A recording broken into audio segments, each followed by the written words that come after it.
Welcome to Muddy River News this week. My name is David Adam. I am the editor here at Muddy River News, and joining me today is Matt Obert, the new president and CEO at Chaddocks. Welcome. Well, thank you, Dave. I am very happy to be here and discuss my new role. And I thought we were going to talk about the Cubs' chances of winning the NL Midwest there. Well, we will wait. NL Central. We will wait until they formally sign Cody Bellinger, and once we get that done, we'll take over that spot. Then you'll yes, talk. Yes, okay. Yes, all right. yes, well, fair yes. enough. Well, let's talk about business first, because we're going to get to the Cubs here at the end. But I know the beginning of 2024 has been difficult for everybody at Chaddocks because the president and CEO, Debbie Reed, died on January 4th, and she'd been there for 3 decades. She's the CEO for 12 years. How did you and the staff properly mourn the loss of someone while you're still also trying to make sure that you're running a business? Yeah, I think that answer has to be the credit to the Chaddocks board and to Debbie herself. Quite honestly, Debbie and I have been working together for the past 16 years, and several years ago we started talking about how can Chaddocks continue to grow, how can we expand, and the board along with Debbie believed that we needed to build leaders from within and really do a good job with succession planning, planning for the what if somebody got hit by the bus and wasn't here tomorrow. Right. What do we have to do? And the board and Debbie did an outstanding job with that. And so Debbie was more than a boss. She was a mentor and a friend. And so, quite honestly, still grieving that loss.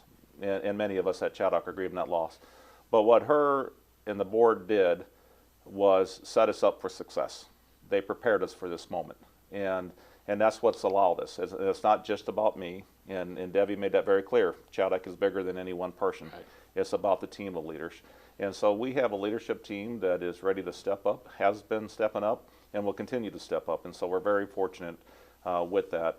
And so 4 years ago, we split the organization into 5 separate nonprofit organizations, which I think many in the community would not realize that. They think of Chaddocks as one.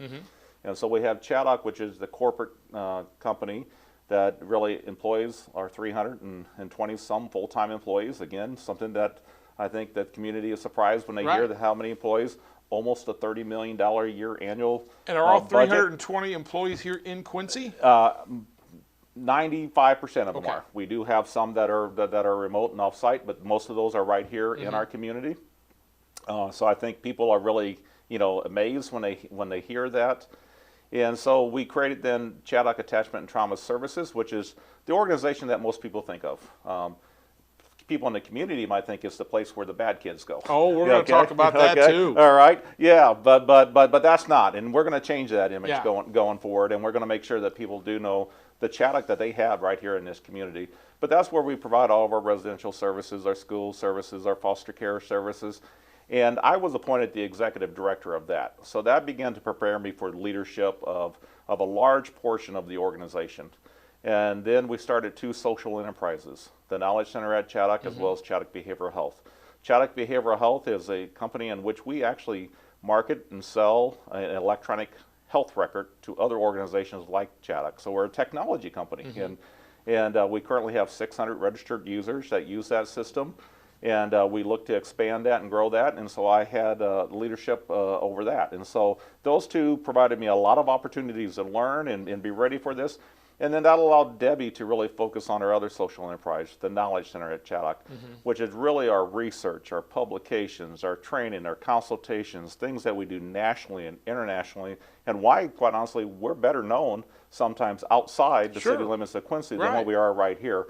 But those moves transitioned us to be ready for change if it happened. And you talked about Chaddocks. I have a friend of mine, and if he watches this, he'll laugh.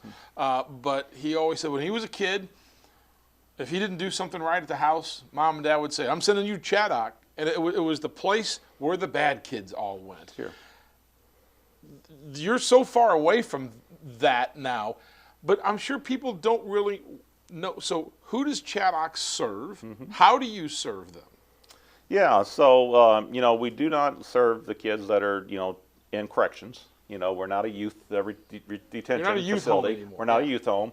We're not a locked facility. Our kids are free to come and go. But we've actually have served kids at our location from 38 different states across the country. At any given time, we'll have kids that may be up to 15, 20 different states.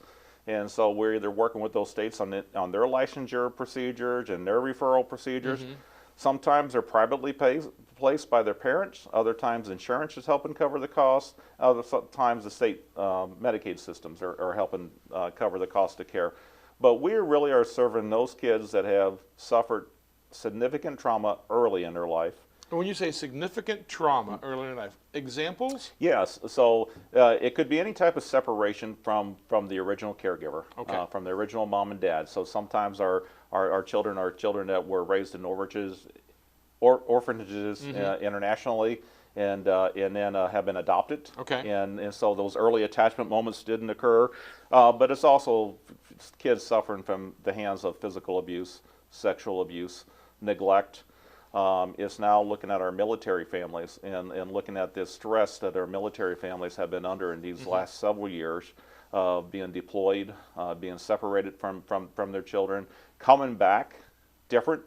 Dads and moms coming back different than what they were when they left. Okay. And so any community violence, those type of things all impact the neurological development of the brain and how a child sees the world and how a child forms healthy relationships. And so our focus is really not only to focus on the trauma that a child experienced, but how do we help them focus on building healthy attachments moving forward? So really beyond trauma, because there's a lot of folks out there saying they're providing trauma-informed care. We're going a step beyond that and really incorporating attachment theory care into our model. And so it's that integration, that intersection of both trauma and attachment that is making us unique and different, which is why some would say that we're the Mayo Clinic of trauma-informed care, kind of like Mayo Clinic is of cancer care. When you think of them around the country, when they think of trauma and attachment need, Chaddock is who they think of. Now, you've held many roles there, and I'm going to cheat. Sure. Quality assurance, facilities, technology, the executive director of Chaddock Attachment, and most recently you've been the vice president. And when I was doing my research for this, and I looked back at Debbie's background, she had multiple hats that she wore during her time there as in the public relations and marketing and things like that. So it's a very similar path that you are following here. How have all of your other jobs prepared you for what you're going to do now? Yeah, I just think those give me opportunities to kind of deal with surprises and learn about what those little emergencies or surprises are. And being director of operations, that could be, the heat shuts down, or you have a storm and all the power's off, and we still got 50 kids that are living with us, and we need to make sure that we have heat and we have power. And how do we deal with that? And how do we communicate with families to make sure that they know that the kids are being safe? Right. It's looking at the director of quality improvement is how do we take what we're doing now and build on it and become better and use data to inform us and inform our leadership style, but also inform our treatment style. So those are just a couple quick examples of how being in those other roles have helped, but also my life experience of there's probably not a position from direct care, working directly in a residential facility to provide an individual counseling and therapy and in-home services that I haven't had, so I can relate to each level and each experience, and I've grown in my leadership each time. And you previously worked for the Missouri Department of Health as well before you came to Chaddock. How does someone find this type of job path? I mean, I'm sure you probably thought you were going to play first base for the Cubs when you were a kid, and you ended up doing this instead.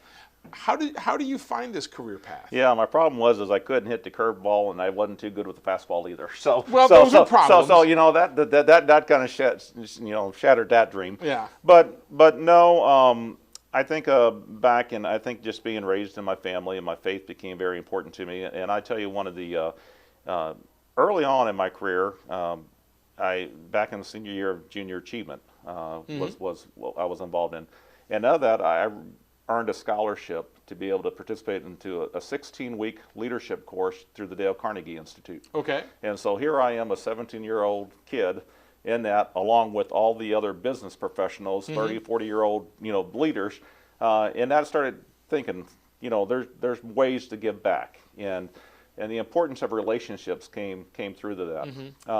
Then another opportunity I had was attend a Great River Teens Encounter Christ movement.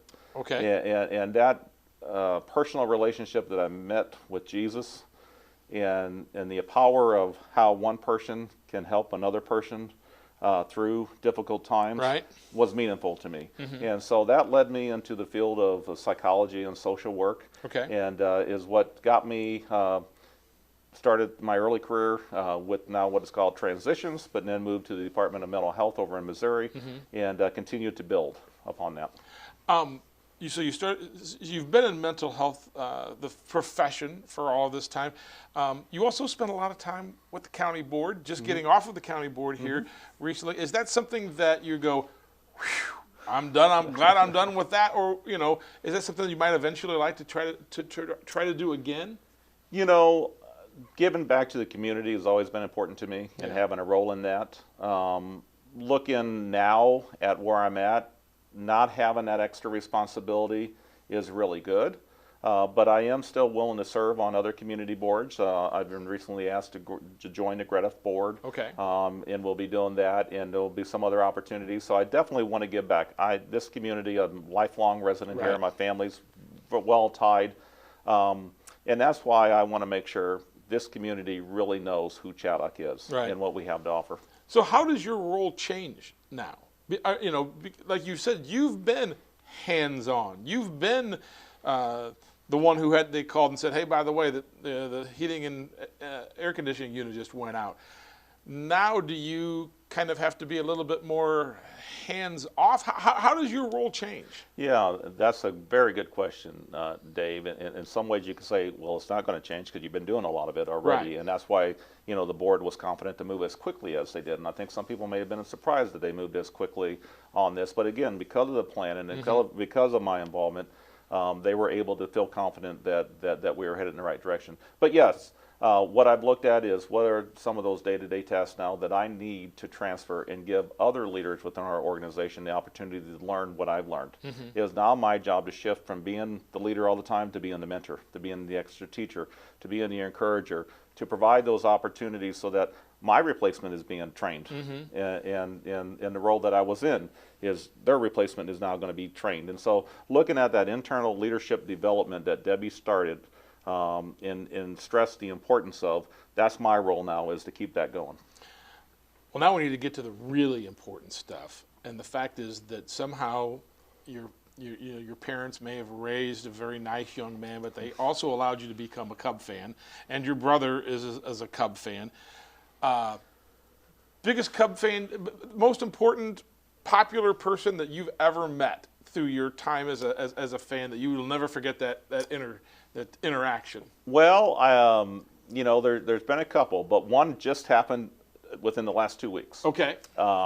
I had the pleasure of Jim, my brother, who is also a Cub fan.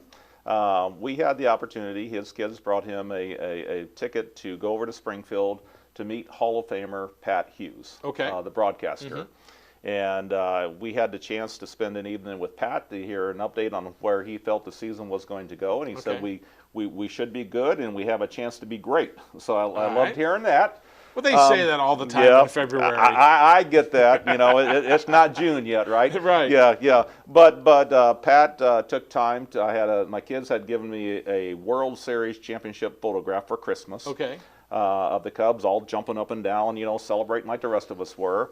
And Pat took time to autograph that for me, to the Obert family. The Cubs win, all the best. And so that's going to go on my new office now, just to remember. And so I get a lot of Cardinal fans in my office, and we'll have the opportunity to point that out. I'm sure you will. So, hey, thank you very much for coming by and visiting with us, and good luck in the next chapter of your life there at Chaddock. Dave, thank you so much, and really have enjoyed this.